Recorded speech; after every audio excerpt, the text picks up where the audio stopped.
Informasi lainnya pemirsa, Majelis Permusyawaratan Rakyat resmi menetapkan 9 pimpinan untuk periode 2024-2029. MPR RI periode ini diketuai oleh Ahmad Muzani dari fraksi Gerindra.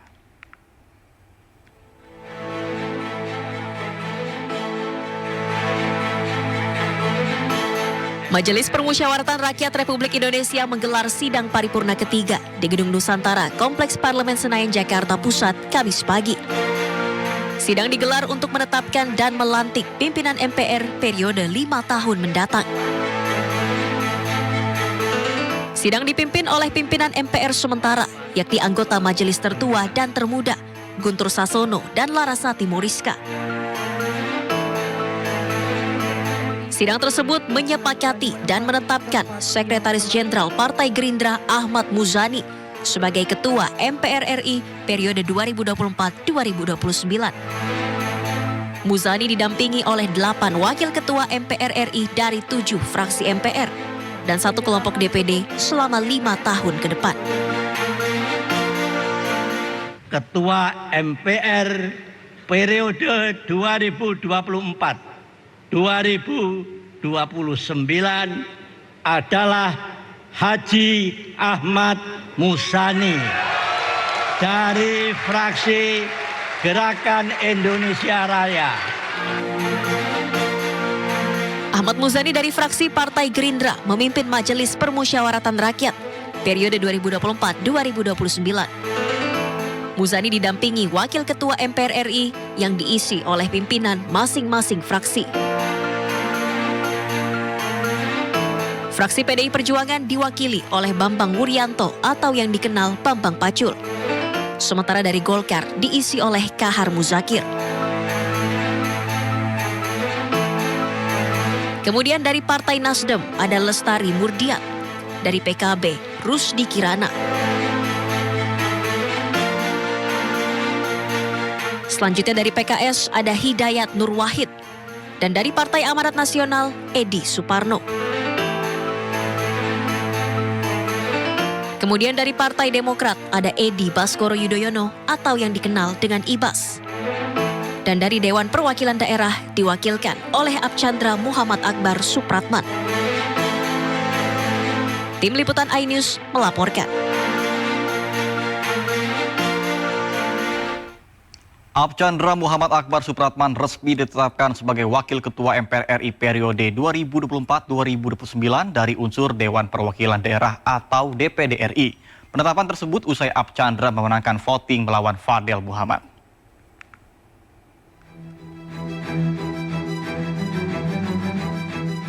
DPD RI menggelar rapat pemilihan pimpinan MPR RI dari unsur DPD. Rapat digelar di Gedung Nusantara 5, Komplek Parlemen Senayan, Jakarta, Kamis siang. Putra sulung dari Menteri Hukum dan HAM RI, Supratman Andi Aktas, yakni Archandra Muhammad Akbar Supratman dari Dapil Sulawesi Tengah, terpilih sebagai pimpinan MPR dari unsur DPD, usai memenangkan voting melawan Fadel Muhammad. Archandra Akbar memperoleh 93 suara, sementara Fadel Muhammad 50 suara. Usai terpilih sebagai pimpinan MPR, Archandra mengungkapkan akan membangun MPR secara kolaboratif dan spirit kebersamaan. Tentu ini bukan suatu hal yang mudah untuk saya, karena ini amanah besar, dan yang terpenting ini spirit kebersamaan. Ini bukan soal Akbar, ini bukan soal daerah, wilayah, Jawa, Sulawesi Barat, ataupun Papua, tapi ini soal kebersamaan kita untuk membangun kebersamaan dari DPD, dari daerah, untuk Indonesia, dari DPD, MPR kita bangun semangat kolaboratif, spirit kebersamaan, dan insya Allah apa yang diberikan amanah dari teman-teman senator, kita akan jalankan, bantu saya, bimbing saya, harapan saya ke depan seperti itu, kita bersama-sama, spirit kebersamaan ini kita harus jaga. Archandra merupakan seorang politisi yang lahir di Palu 1 Oktober 1998. Karir politik Archandra dimulai dari keterlibatannya dalam organisasi pemuda di Sulawesi Tengah dan menempuh pendidikan tinggi di bidang hukum hingga berhasil meraih gelar sarjana hukum. Di luar karir politik, Archandra juga aktif di dunia bisnis. menjabat sebagai Direktur PT Celebes Airlines Indonesia sejak 2017. Kemudian pada 2018, ia menjadi komisaris perusahaan PT Alat Kesehatan Indah Jaya. Dari Jakarta, Irfan Herdiansyah, Novan Dwi Kusuma, iNews melaporkan. Jelang pelantikan Presiden dan Wakil Presiden terpilih 2024-2029 pada 20 Oktober mendatang, tidak menutup kemungkinan bergabungnya PDI Perjuangan untuk masuk dalam Kabinet Prabowo Gibran. Peluang pertemuan Ketua Umum PDI Perjuangan Megawati Soekarno Putri dengan Ketua Umum Partai Gerindra sekaligus Presiden terpilih Prabowo Subianto juga sangat terbuka untuk membahas arah politik ke depan.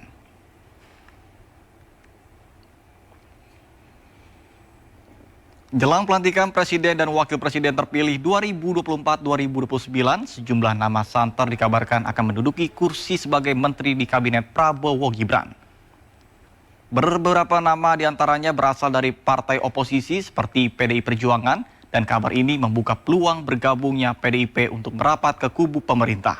Ketua DPR RI yang juga Ketua DPP PDI Perjuangan Puan Maharani menyatakan peluang-peluang tersebut masih menanti langkah pertemuan Megawati Soekarno Putri dan juga Prabowo Subianto.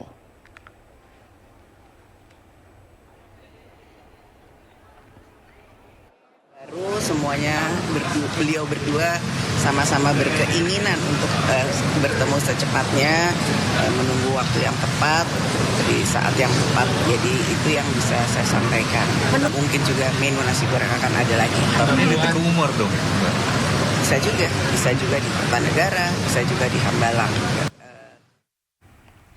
Momen hangat kembali terjadi antara Presiden terpilih Prabowo Subianto dan Ketua DPP PDI Perjuangan Puan Maharani usai melantik DPR, MPR, dan juga DPD RI tahun 2024-2029. Momen ini semakin menguatkan sinyal pertemuan antara Prabowo Subianto dengan Ketua Umum PDI Perjuangan yakni Megawati Soekarno Putri.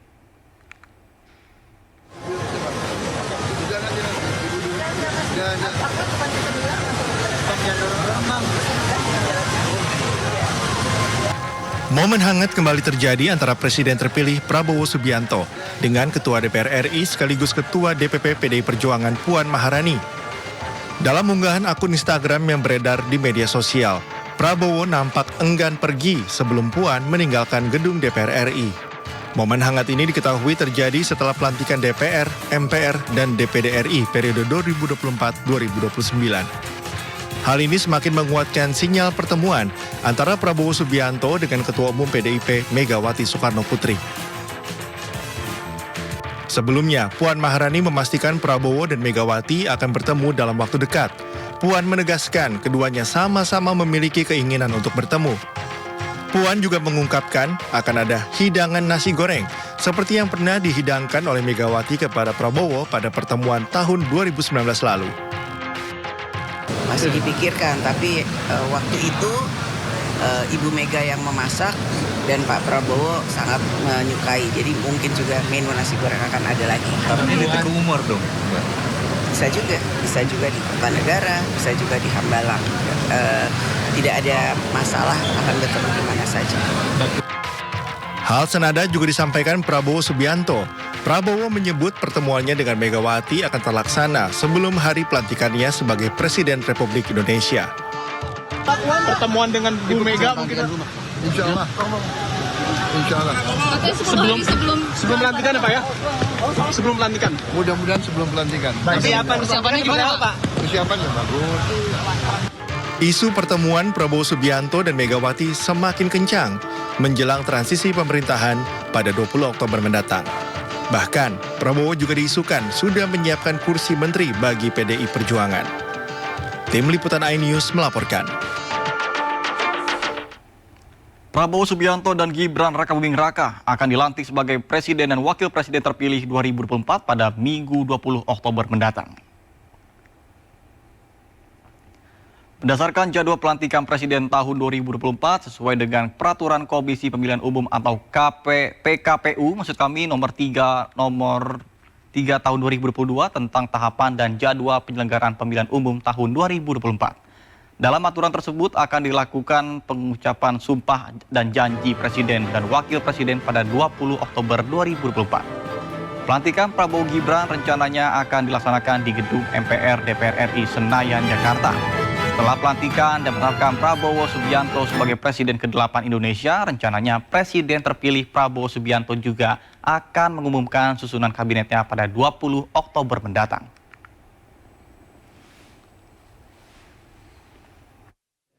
Pelantikan besok akan menggunakan seperti tradisi yang sudah berjalan, yakni kita akan mendengarkan keputusan dari Komisi Pemilihan Umum, setelah itu pelantikan Presiden, kemudian nanti Presiden akan mengucap sumpah janji seperti dalam pasal 9 Undang-Undang Dasar 45 di hadapan Ketua dan para pimpinan Majelis Permusyawaratan Rakyat. Selanjutnya, Presiden terpilih Prabowo Subianto akan menjalankan 7 program prioritas atau quick win saat memulai menjabat Presiden pemerintahan 2024-2029 nanti. Di mana ke-7 program tersebut adalah menelan anggaran sebesar 121 triliun rupiah. 17 hari menjelang pergantian kepemimpinan pucuk pimpinan negara, Presiden terpilih Prabowo Subianto akan menjabat sebagai Presiden 2024-2029 menggantikan 10 tahun kepemimpinan Presiden Joko Widodo. Sejumlah program pemerintahan saat ini dipastikan akan dilanjutkan dan dijalankan oleh pemerintahan Prabowo Gibran mendatang. Presiden terpilih Prabowo Subianto akan melanjutkan 7 program prioritas atau quick win, di mana ke-7 program prioritas lanjutan tersebut menelan anggaran sebesar 121 triliun rupiah. Ketujuh program prioritas tersebut, diantaranya pertama pengentasan TBC yang masuk dalam anggaran Kementerian Kesehatan 2025 dengan alokasi sebesar 8 triliun rupiah. Kemudian program pemeriksaan gratis yang dianggarkan 3,25 triliun rupiah yang diperuntukkan bagi 52,2 juta orang. Prioritas ketiga yakni peningkatan kualitas rumah sakit dengan anggaran 1,8 triliun rupiah. Ada pula makan bergizi gratis yang telah disiapkan pemerintahan Prabowo dengan dana sebesar 71 triliun rupiah. Yang kelima, prioritas renovasi sekolah dengan alokasi anggaran sebesar 20 triliun rupiah. Kemudian di sektor pertanian dan pangan, pemerintahan Prabowo telah siap meningkatkan lumbung pangan di daerah desa dengan anggaran sebesar 7,5 triliun rupiah untuk Kementerian PUPR. Dan yang terakhir, prioritas pencetakan sawah baru dengan anggaran 7,5 triliun rupiah untuk Kementerian Pertanian dengan target pencetakan sawah baru atau ekstensifikasi sebesar 150.000 hektar.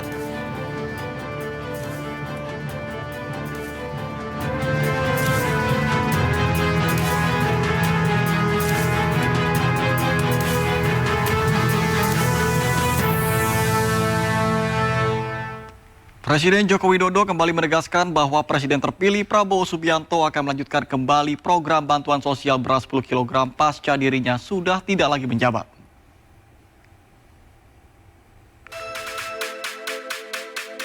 Tujuh 17 hari menjelang usai masa jabatan Presiden Joko Widodo, sejumlah program dipastikan masih akan dilanjutkan di masa pemerintahan Presiden Prabowo Subianto. Salah satunya Presiden Jokowi meminta agar program penyaluran bantuan sosial berupa beras 10 kg dilanjutkan di masa Presiden Prabowo Subianto, di mana melanjutkan program bantuan pangan yang telah berjalan dengan baik akan sangat bermanfaat luas bagi masyarakat dan dinilai terbukti telah membantu banyak keluarga. Presiden Jokowi saat pembagian beras di gudang Bulog Sumba Barat, Nusa Tenggara Timur menekankan bahwa bansos beras ini sangat besar sekali manfaatnya bagi masyarakat luas. Sudah sesuai dengan rencana Agustus, kemudian Oktober, kemudian Desember. Dan kita harapkan itu juga bisa mengerem harga beras agar tidak bisa naik karena kita intervensi lewat bantuan pangan berupa beras. Pasokan nggak ada masalah. Menghadapi musim hujan di akhir tahun, aman, Pak? Nggak ada masalah, pasokan nggak. Tadi stok di sini saja berapa, Pak? 1.000. Kurang lebih hampir 1.000.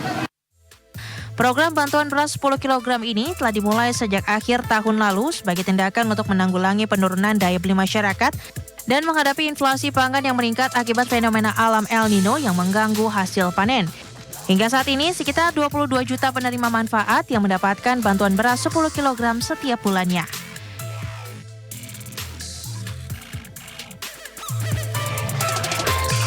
Terima kasih Anda masih bersama kami di Sindo Siang bersama saya Nata Arman. Pemirsa, calon gubernur Jakarta nomor urut 1 Ridwan Kamil mendapatkan dukungan dari tokoh Betawi Haji Oding. Dukungan ini menambah optimisme pasangan Ridwan Kamil Suswono dalam memenangkan pemilihan gubernur Jakarta 2024.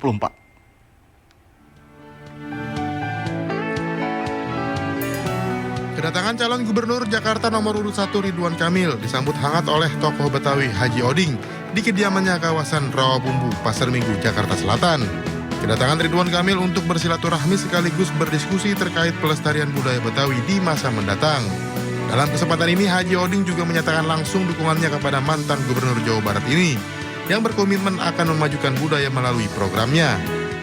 Kota Jakarta sebagai kota global, sebagai kota ekonomi, sekaligus sebagai kota budaya.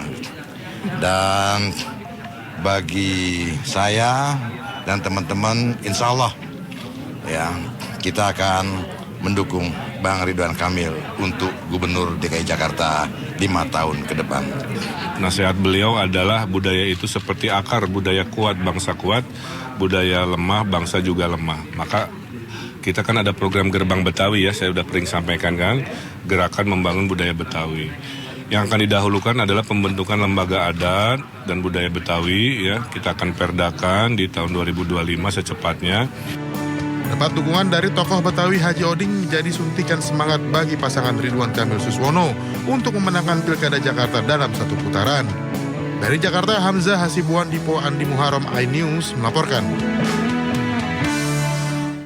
Sementara itu, calon wakil gubernur Jakarta nomor urut 1 Suswono hari ini belusukan ke kawasan Tanah Abang, Jakarta Pusat. Suswono mendengarkan curhatan sejumlah pedagang, salah satunya terkait dengan penurunan jumlah pembeli.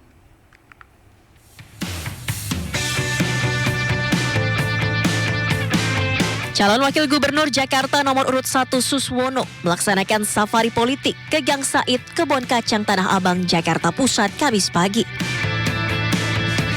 Didampingi sang istri Mike Wahyuni, Suswono menyantap sarapan nasi uduk khas Betawi bersama para pendukungnya. Sembari menyantap sarapan, sejumlah warga menghampiri Suswono dan mendoakannya agar menang dalam pilkada kali ini. Usai menyantap makanan khas Betawi, Suswono lalu menemui para pedagang di Jati Baru. Suswono mendengarkan langsung keluhan pedagang terkait sepinya pembeli yang mengakibatkan penurunan omset. Ya, mereka ini sejak ada penampungan di atas ini, pedagang-pedagang yang di bawah ini praktis tidak sedikit sekali pengunjungnya, ya diantaranya itu. Di samping memang setelah COVID itu banyak usaha-usaha yang dengan cara online kan, itu juga nampaknya berpengaruh ya.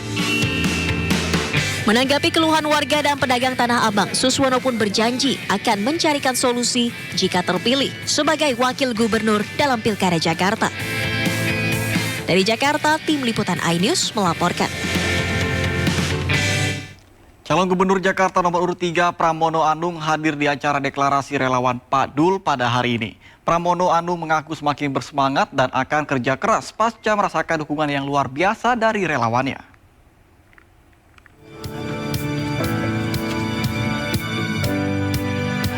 Calon Gubernur Jakarta nomor urut 3 Pramono Anung hadir di acara deklarasi relawan Pak Dul yang digelar di kawasan Warung Buncit Raya, Jakarta Selatan hari ini. Kedatangan Pramono disambut dengan budaya khas Betawi, palang pintu, yang merupakan tradisi menggabungkan seni bela diri dan sastra pantun.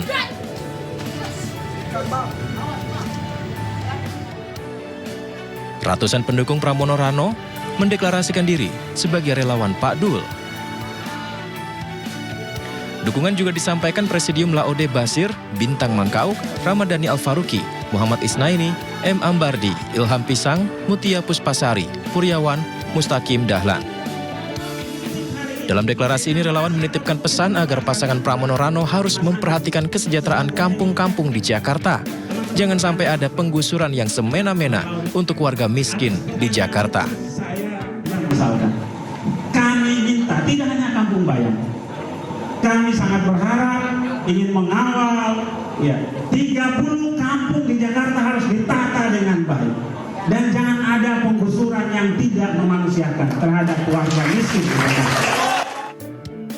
Merasakan semangat dan titipan harapan dari para relawannya, Pramono Anung menyampaikan akan semakin kerja keras demi memenangkan kontestasi pertarungan Pilgub Jakarta.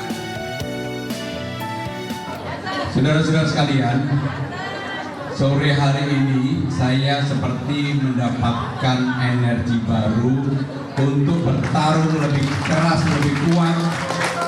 Karena sehari ini saya keliling di beberapa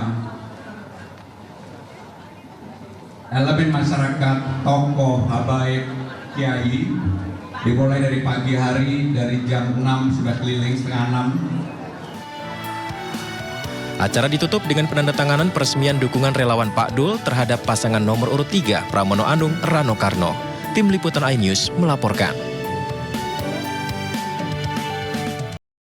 Pemirsa, debat perdana Pilkada Jakarta akan segera digelar. Masing-masing paslon yang ikut berkompetisi pun mulai bersiap untuk menghadapi debat.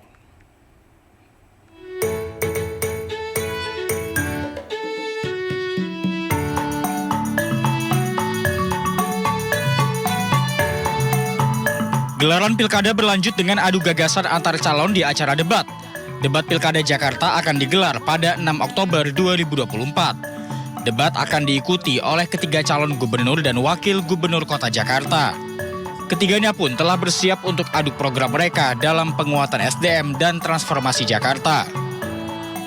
Calon gubernur Jakarta nomor urut 1, Ridwan Kamil, siap ikuti debat perdana Pilkada Jakarta 2024. Ridwan Kamil sendiri pernah ikuti debat saat bertarung di Pilkada Jawa Barat 2017 lalu.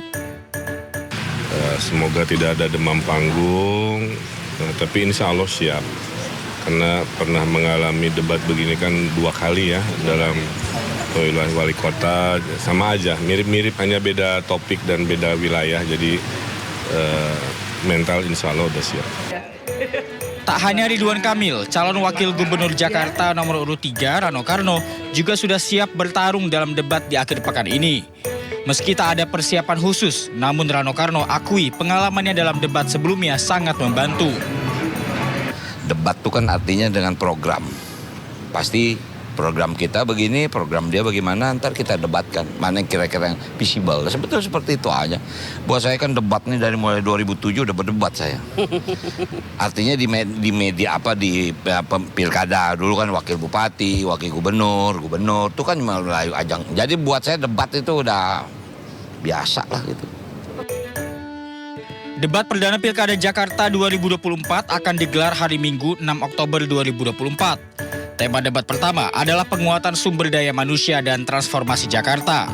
Sejumlah mekanisme debat telah diatur oleh KPU RI. Di antaranya, debat diikuti pasangan Cagup-Cawagup secara bersama-sama dan debat dibagi menjadi 6 segmen yang dipandu oleh moderator. 7 panelis akan hadiri debat Cagup-Cawagup. Debat akan berlangsung selama 150 menit yang terbagi 120 menit untuk debat dan 30 menit untuk jeda iklan. Debat digelar agar warga Jakarta bisa mengenal calon dan program-programnya. Dalam debat, rakyat pun menjadi saksi, menyimak dengan harap akan masa depan kota tercinta. Perlu diingat, di Jakarta bukan hanya soal siapa yang menang, tetapi juga siapa yang berani merubah kata menjadi nyata. Tim Liputan, iNews melaporkan. Pemirsa, kampanye Pilkada Jawa Barat 2024 semakin menarik. Sejumlah pasangan calon berebut untuk merebut perhatian pemilih terbesar di Indonesia dengan menemui sejumlah kelompok masyarakat. Horasbah. Orang Sunda kalau horasbah jadi dicandain. Kalau tidak. Puluhan warga yang tergabung dalam komunitas Batak bermarga Simbolon mendatangi kediaman calon gubernur Jawa Barat nomor urut 4, Deddy Mulyadi di Lembur Pakuan, Subang, Rabu petang. Kedatangan mereka untuk mendukung pasangan Deddy Mulyadi dan Erwan Setiawan menjadi gubernur dan wakil gubernur Jawa Barat mendatang. Komunitas Batak bermarga Simbolon yang mengklaim memiliki 10.000 anggota ini siap mengerahkan seluruh marga Simbolon untuk mengajak marga lainnya memenangkan Deddy Mulyadi di Pilkada Jawa Barat. Sekarang Deddy Mulyadi Simbolon. Apakah orang Simbolon ada gadis cantik tidak? Alhamdulillah. Saya ucapkan terima kasih, dan Jawa Barat adalah provinsi yang toleran. Semua marga, semua warga asal dimanapun bisa tinggal di sini. Tentunya ke depan saya sebagai pemimpin Pak Jawa Barat mudah-mudahan terpilih. Amin. Nanti akan mengajak kalau tinggal di Jawa Barat harus mencintai tanah Jawa Barat dan menghormati adat istiadat warga Jawa Barat. Iya. Betul tidak, Bang? Betul, Kang.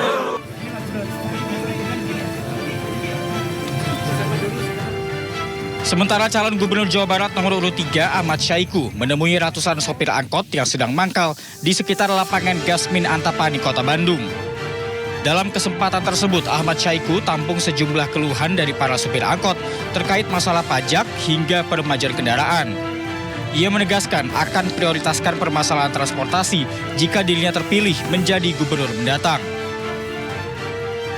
Itulah hadirnya pemerintah daerah.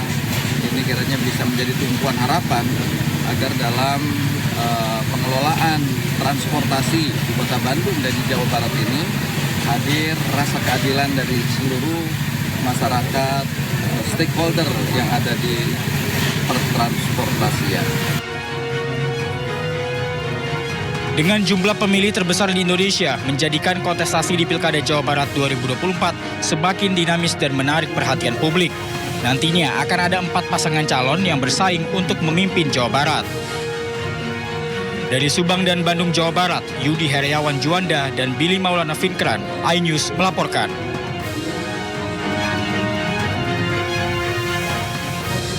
Terima kasih Anda masih bersama kami di Sindo Siang bersama saya Nata Arman.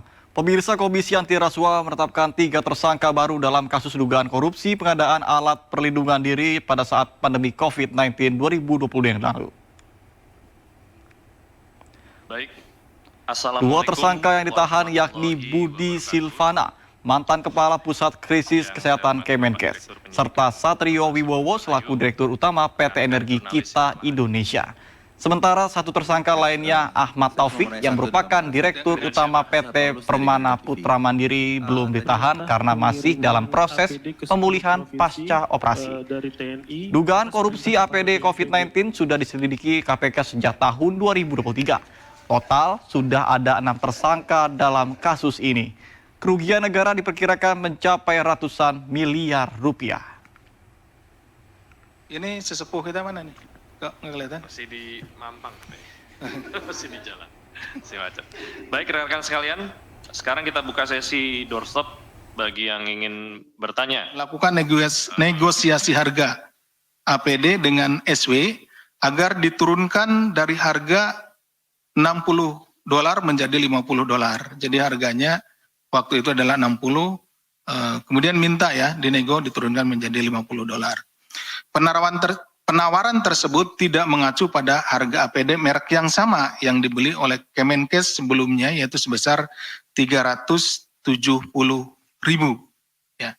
Jadi kira-kira kalau misalkan sekarang dibeli pada saat itu oleh Kemenkes 370.000, sedangkan penawarannya sekarang menjadi $60 itu terlalu jauh gitu ya. Nah, sehingga disitulah terjadi ada kenaikan harganya atau peningkatan harganya.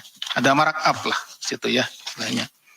Sehingga menimbulkan kerugian keuangan negara 319 miliar. Informasi lainnya pemirsa, Kejaksaan Agung memamerkan uang ratusan miliar rupiah hasil sitaan dari kasus korupsi sawit dan pencucian uang Duta Palma. Tumpukan uang dihadirkan dalam 9 koper besar.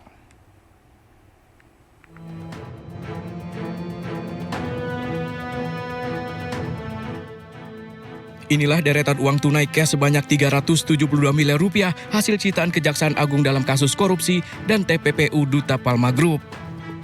Uang tunai ini ditemukan dan dibawa petugas dalam 9 koper besar. Barang bukti ini ditemukan setelah Kejaksaan Agung melakukan penggeledahan di kantor PT Aset Pasifik di Jalan TB Simatupang dan Menara Palma di Jalan Rasuna Said, Jakarta Selatan. Sebelumnya, Kejaksaan Agung juga telah memamerkan uang tunai sebanyak 400 miliar rupiah cash juga dalam kasus yang sama. Walaupun kita nggak punya, minimal pernah megang.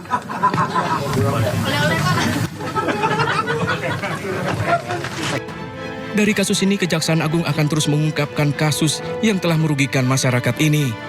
Dari Jakarta, Tim Liputan iNews melaporkan. Pemirsa, fenomena mantap alias makan tabungan dan menurunnya jumlah kelas menengah kian mengkhawatirkan. Lalu, sanggupkah kelas menengah bertahan agar tidak turun kelas?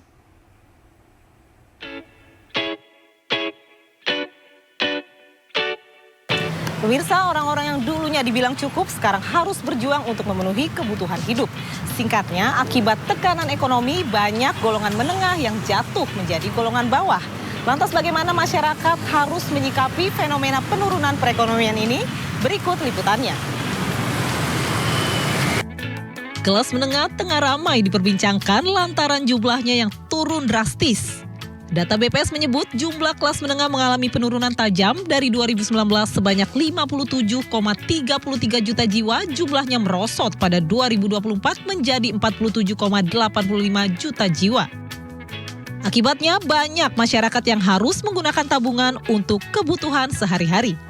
Mengambil dana yang kita simpan, baik itu dalam bentuk tabungan, deposito, maupun celengan di rumah. Pemirsa, tahu nggak sih kalau golongan menengah sudah mulai berhemat sejak beberapa tahun ini? Penghasilan yang terus merosot memaksa mereka untuk makan tabungan.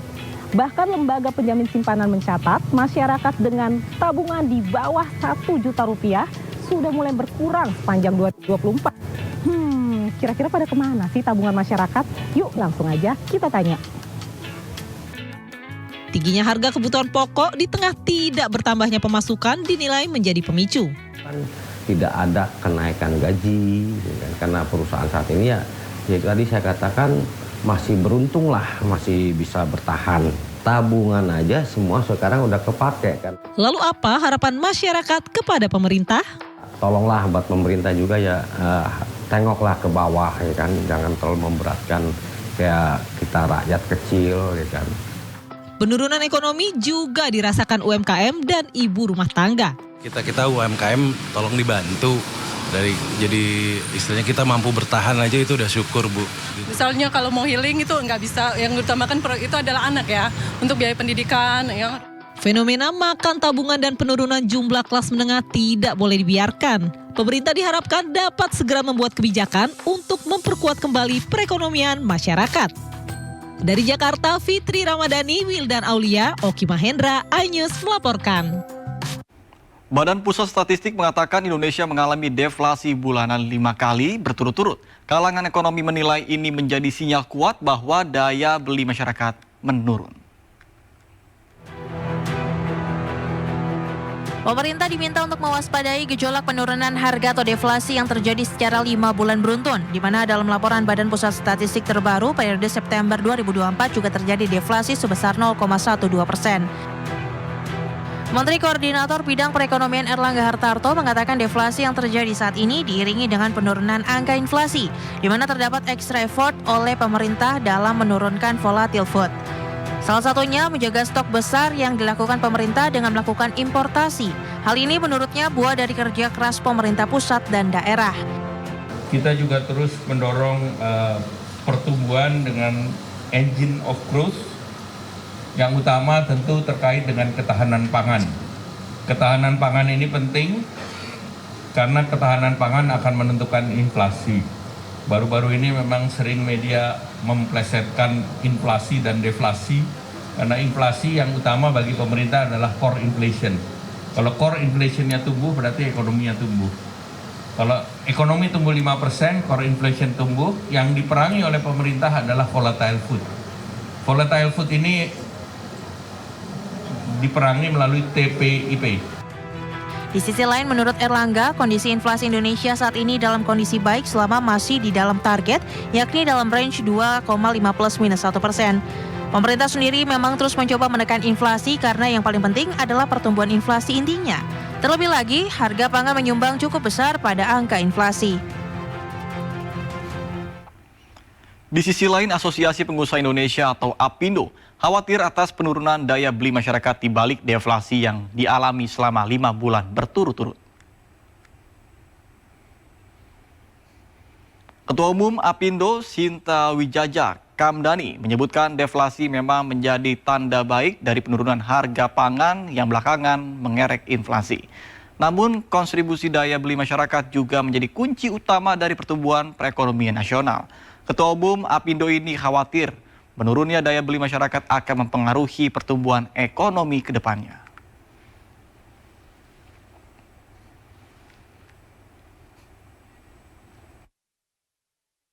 Lihat deflasi sebagai deflasi saja ya. Jadi jelas ini tadi juga disampaikan ada intervensi dari pemerintah karena kita lihat volatilitas harga pangan. Ini yang jadi masalah utama. Yang kita khawatirkan adalah kan ini semua berpengaruh juga kepada daya beli. Ini yang sebenarnya menjadi kunci utama. Kalau inflasi sangat terjaga kan. Kalau tadi kita lihat ada deflasi pangan, kemudian inflasi kita juga sangat kontrol. Cuman bagaimana pengaruhnya kepada daya beli masyarakat. Karena konsumsi ini kita sudah lihat bahwa pasar domestik ini menjadi kunci utama di ekonomi kita gitu. Dan ini juga terrefleksi dalam PMI manufaktur kita kan gitu loh. Bahwa memang demand-nya ini memegang peranan penting dan demand domestik jauh lebih besar daripada demand internasional. Pemerintah memastikan bakal melarang platform e-commerce asal China yang berbasis di Amerika Serikat untuk dapat beroperasi di Indonesia. Menteri Komunikasi dan Informatika Budi Aris Setiadi mengatakan Temu tidak bisa masuk ke Indonesia karena merusak ekosistem terutama UMKM Indonesia. Pemerintah memastikan bakal melarang platform e-commerce asal China dan berbasis di Amerika Serikat, Temu, untuk dapat beroperasi di Indonesia. Larangan dilakukan untuk melindungi para pelaku usaha mikro, kecil, dan menengah domestik yang berpotensi akan dirugikan dan bakal terancam gulung tikar bila memang Temu masuk ke pasar nasional. Menteri Komunikasi dan Informatika Budi Aris Setiadi mengatakan, Temu dipastikan tak akan bisa masuk ke pasar Indonesia karena diperkirakan akan mengancam ekosistem UMKM Indonesia. Pasalnya, model bisnis dari platform belanja online ini adalah dengan menghubungkan konsumen dengan produsen secara langsung. Dengan model bisnis demikian, jika dibiarkan beroperasi maka bakal berpotensi menghilangkan peran reseller, afiliator, dan pihak ketiga dalam rantai pasok sehingga lebih berbahaya bagi UMKM. Selain itu, harga yang ditawarkan melalui aplikasi tersebut juga diklaim sudah terlalu murah.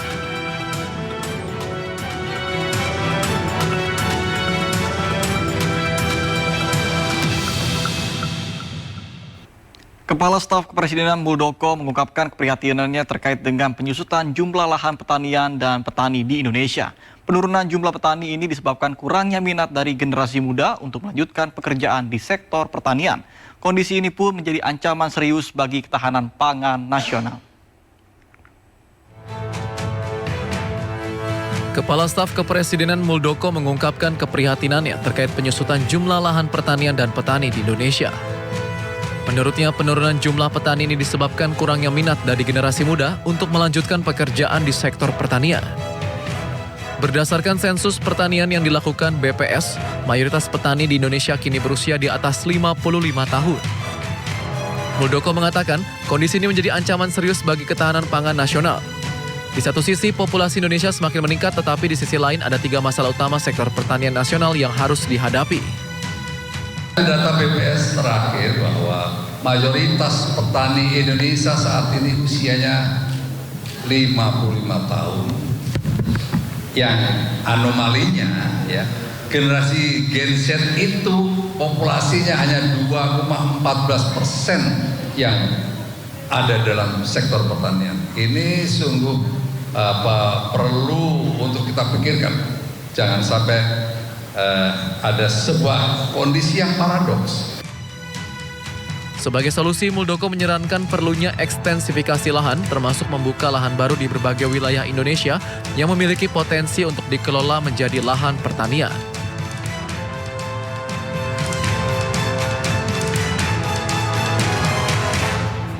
Sementara itu, Kapus Pen TNI Majen TNI Herianto memastikan prajurit TNI yang tergabung dalam pasukan penjaga perdamaian PBB di Libanon saat ini masih menjalankan tugasnya seperti biasa.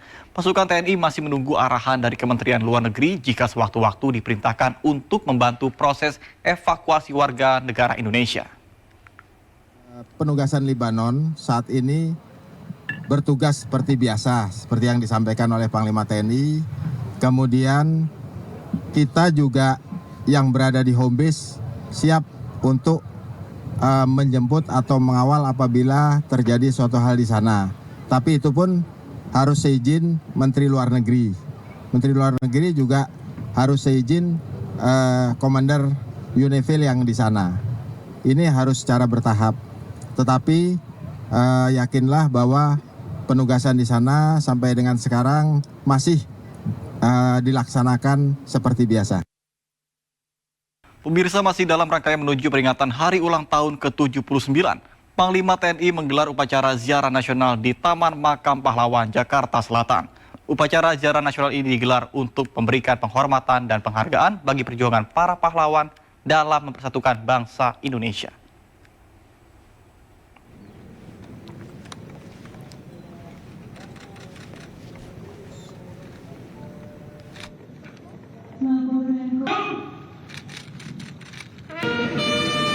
Upacara ziarah nasional ini dipimpin secara langsung oleh Panglima TNI Jenderal Agus Subianto.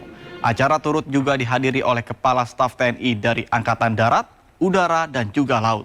Panglima TNI Jenderal Agus Subianto juga menuturkan harapannya agar di hari ulang tahun ini para prajurit TNI semakin profesional dan taat hukum.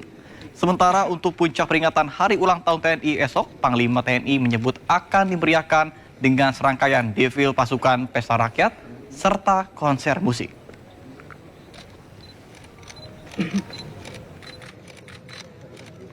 Demikian. Jelang puncak acara, Tentara Nasional Indonesia menggelar gladi bersih kedua menjelang perayaan Hari Ulang Tahun atau HUT TNI ke-79 yang akan berlangsung pada Sabtu 5 Oktober 2024. Gladi bersih ini memperlihatkan para TNI yang sedang berlatih dan mempersiapkan acara seperti parade, aksi bela diri hingga terjun payung.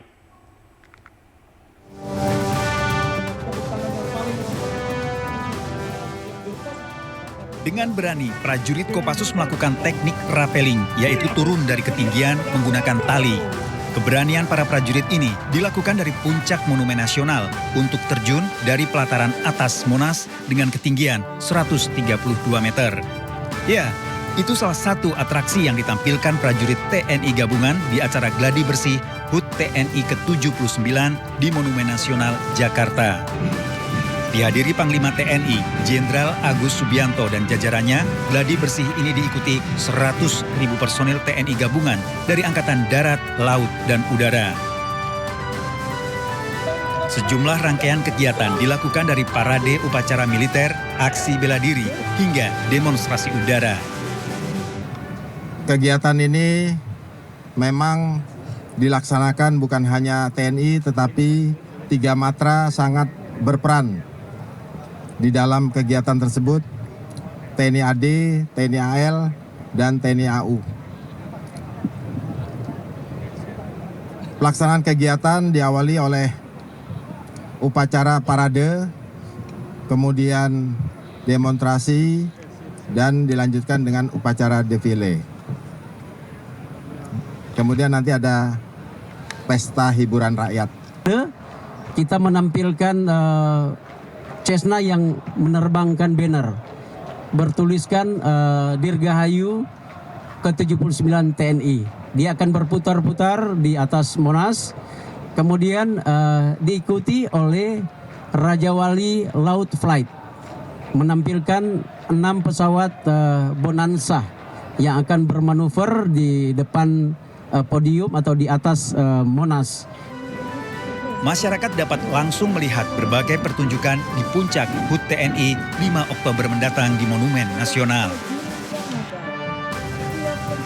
Selain atraksi pesawat tempur udara dan tampilan formasi drone, lebih dari 1.000 alutsista milik Tentara Nasional Indonesia dipamerkan.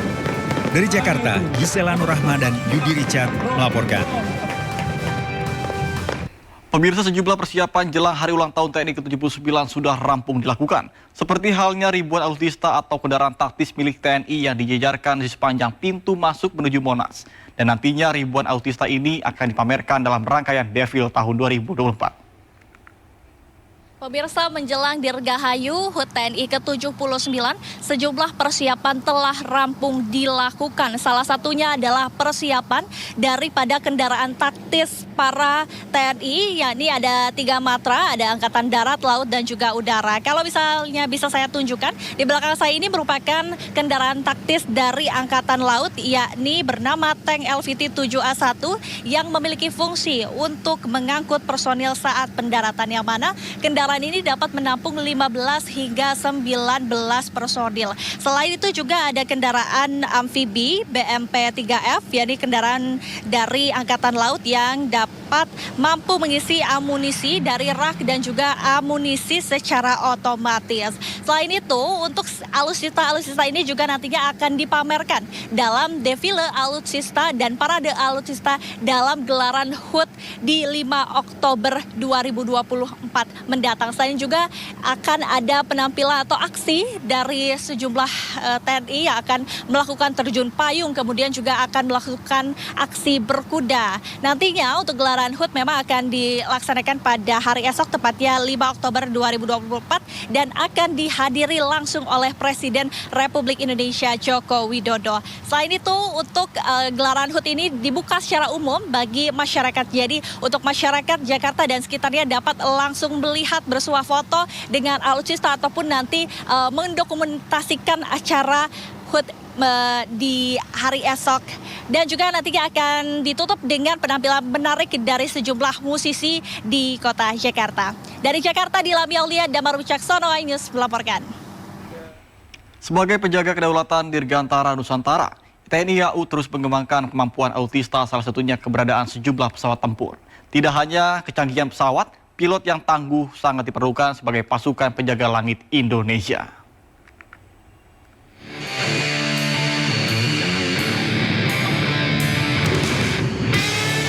Latihan demo udara terus dilakukan para prajurit TNI AU untuk memaksimalkan kemampuan alutsista pesawat tempur kebanggaan bangsa.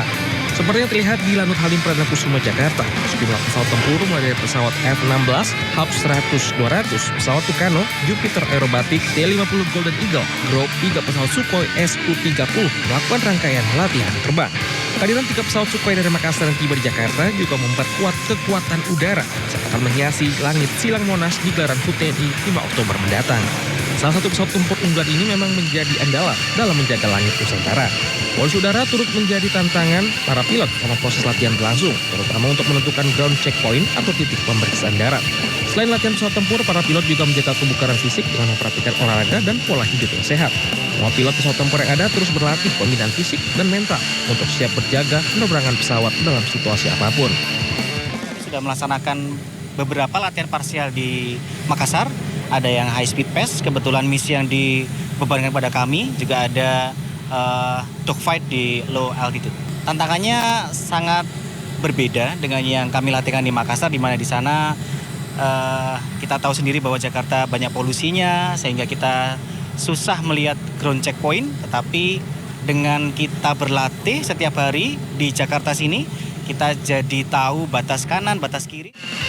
Demo udara spektakuler tentunya menjadi bagian utama perayaan HUT TNI 5 Oktober 2024. Pertunjukan memukau ini juga sebagai wujud kekuatan TNI AU dalam menjaga kedaulatan negara di udara.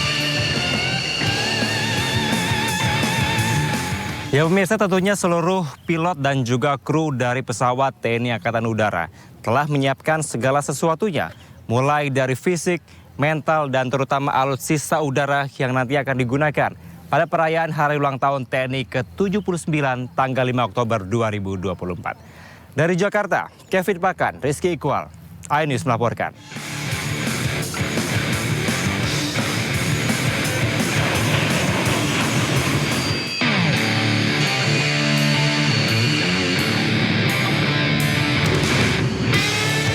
Latihan demo udara terus dilakukan para prajurit TNI AU untuk memaksimalkan kemampuan alutsista pesawat tempur kebanggaan bangsa. Seperti yang terlihat di Lanut Halim Perdana Kusuma, Jakarta, sejumlah pesawat tempur mulai dari pesawat F-16, HAP 100-200, pesawat Tucano, Jupiter Aerobatic, T-50 Golden Eagle, Group 3 pesawat Sukhoi Su-30 melakukan rangkaian latihan terbang.